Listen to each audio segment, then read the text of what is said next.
Welcome to The Authority File, the podcast that features conversations about the life cycle of scholarly communication.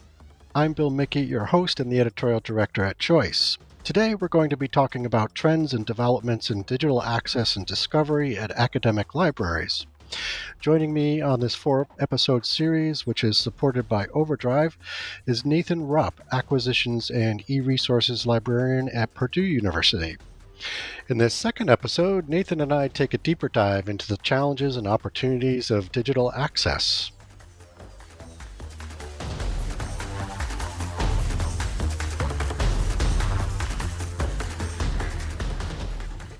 All right, so I'd like to dive a little bit into a discussion around access. And in a previous discussion, you mentioned some areas of improvement for vendor platforms.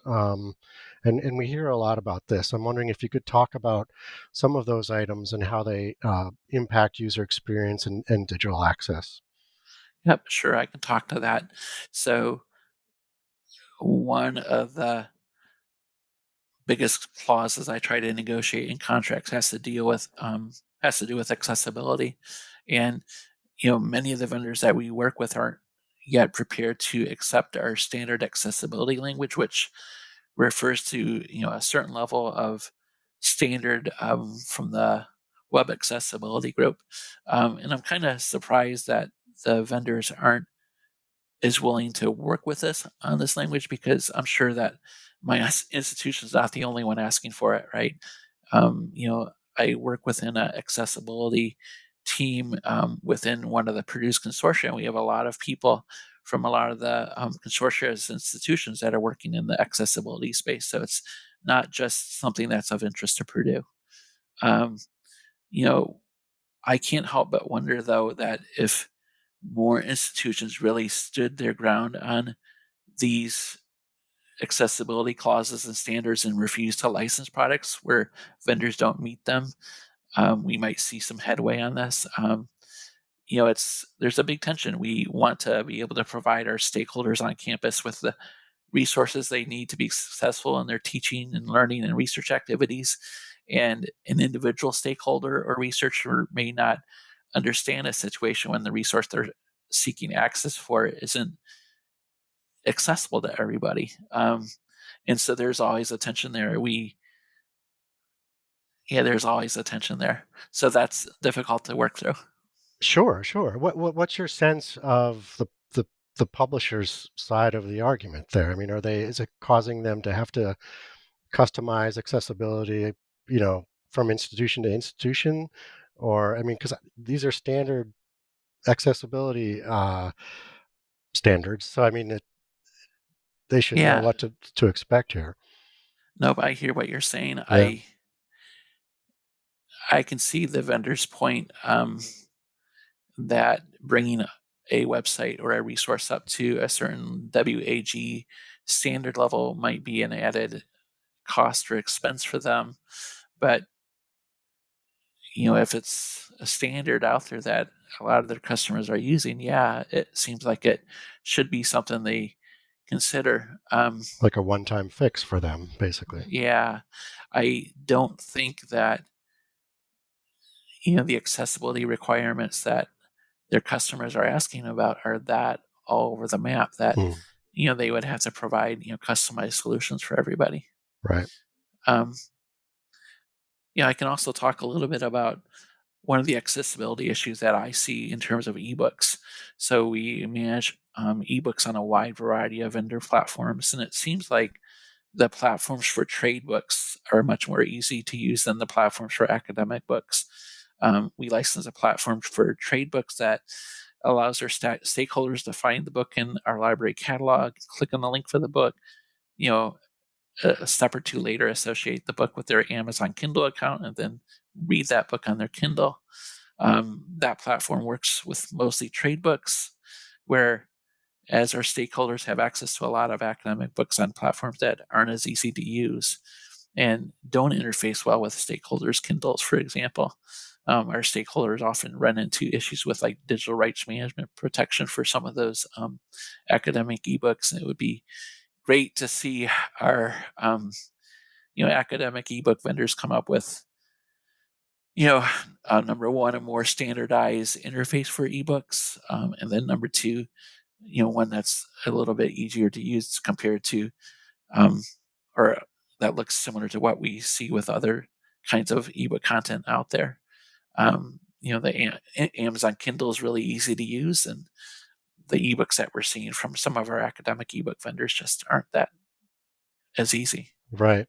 What's your sense about why that is? I mean, why does the sort of trade vendor platforms tend to be easier to use and seemingly more accessible than the academic side? Yeah, that's a good question. It's hard to answer that. I wonder if it's because the stakeholders served by public libraries represent a set of users with a wide range of technical skill levels. You Mm, know, and public libraries also may not be prepared to meet the technical needs of their large client bases. Here at Purdue, I serve 46,000 students, um, and we've got a handful of staff members in the library and acquisitions and e-resources monitoring ticketing queues to assist stakeholders when they run into issues with e-resources. On the other hand, my local public library serves approximately 400,000 users, so they may not have the staff to serve that level of clientele. So that's one thing that comes to mind. And then, maybe that's why the firms that are supporting public libraries through their ebook platforms, provide easier access to content. yeah. That's in thinking about that question, that's kind of what came to me. I'm not sure if that's a good answer. Yeah, no, I think that makes sense. I mean, obviously in the public realm, you've got a much larger scale that you're working with in terms of, as you said, the volume of users and readers, which would naturally require a wider range of skill sets. But that's not to say, that a student body is less skilled or that, you know, utilizing devices or interfaces than the public is, but um, or more skilled. But I mean, one of the things that comes to mind is, when I compare users' ability to use ebooks on their Kindle versus some of our vendors' websites, maybe that's not a very fair comparison. I know that some of our vendors are pretty large multinational corporations and have fairly deep pockets, but then again, they may not be the size of Amazon, mm, who has the resources to make this as easy to use as they have. So that was something else that came to mind. yeah, that's true. I mean, Amazon's kind of made that their central philosophy in terms of instant access and ease of use. All right, so you've mentioned that your job is sometimes described as, quote, managing the e-resources ecosystem. And I'm wondering if you can describe what you mean by that. Sure. I guess I would describe it as managing the e-resources lifecycle too. Hmm. That's probably a term that's more out there than the ecosystem, but I guess I can describe what I mean by that lifecycle. So that includes receiving a request for a new resource from a stakeholder, obtaining information about that new resource from a vendor, trialing the resource. If we decide to go with it, negotiating a contract, paying the invoice for it, making sure that people can find it on the library's discovery layer and website.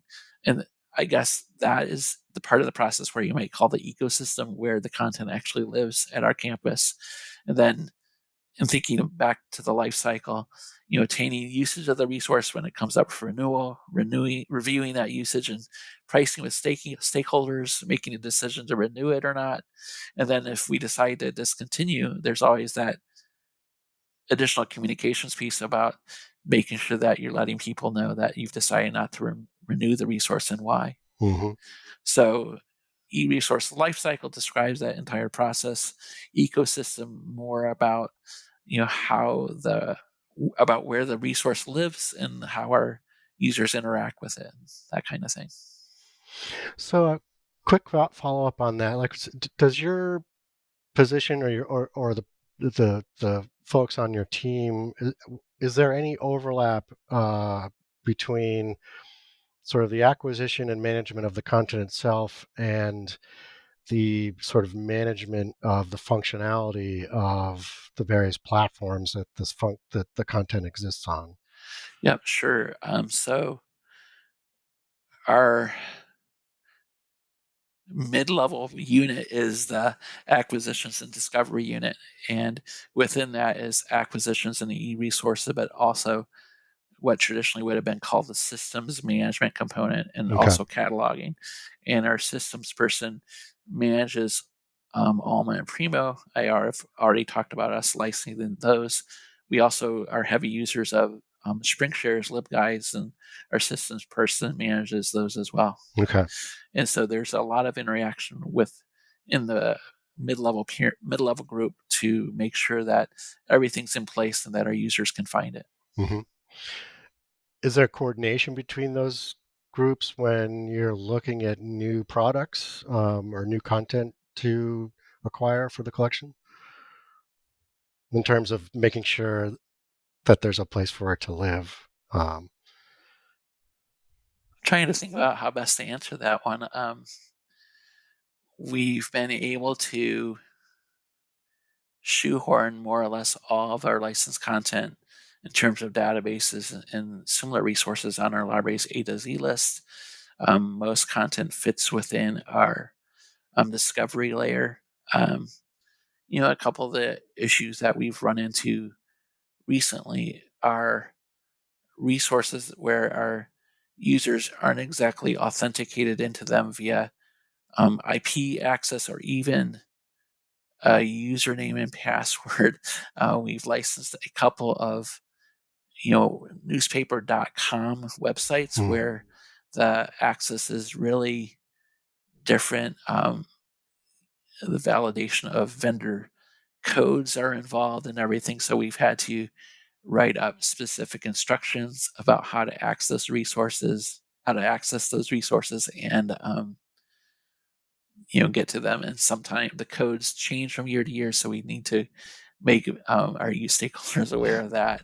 And then with regards to our iOS and discovery layer, I don't know if your listeners are familiar with Alma and Primo, but with Alma, there's um, a tool called Community Zone where we can leverage basically bibliographic records or brief bib records for the content in all the online databases and journal packages that we um, license, so that we don't have to create that bib information from scratch, and other customers who use Alma and Primo don't have to either. And so the way it normally works is we activate those community zone bib records, and they show up in what's called our institutional zone. Mm. So that's a little bit too much technical detail for I'm sure, but the issue there is that sometimes we'll license a resource from a vendor that's been relatively newly introduced to the market, and the community zone for Alma isn't tracking it yet.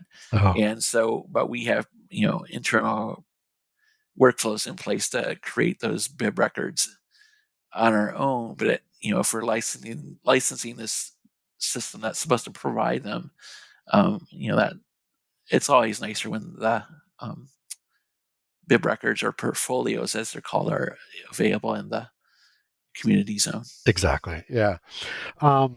So forgive the cognitive dissonance that this question might cause, but how are you being more strategic in your cost management of OA materials? Because it's kind of a shifting landscape, right? I mean, Yeah. yeah.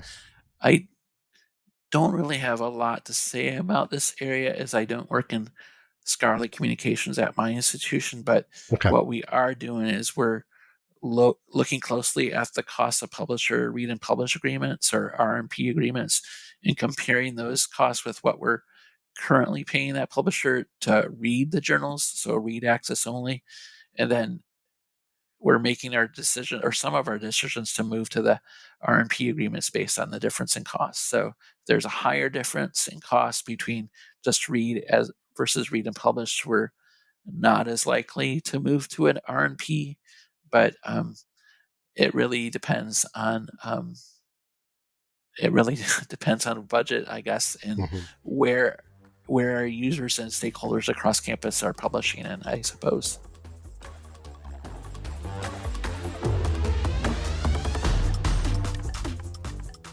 You just heard from Nathan Rupp, Acquisitions and E-Resources Librarian at Purdue University. This episode was brought to you with support from Overdrive. Join us next week when Nathan and I talk about how he evaluates resource licenses, the basic elements of negotiating them, and how AI is showing up in contract negotiations. As always, underwriting opportunities for the Authority File podcast are directed by Choice's advertising director, Pam Marino, and all of our episodes are produced and edited by Choice's digital media producer, Sabrina Kofer, with support from digital media assistant Ashley Roy. That's all for this week. Thanks for joining us.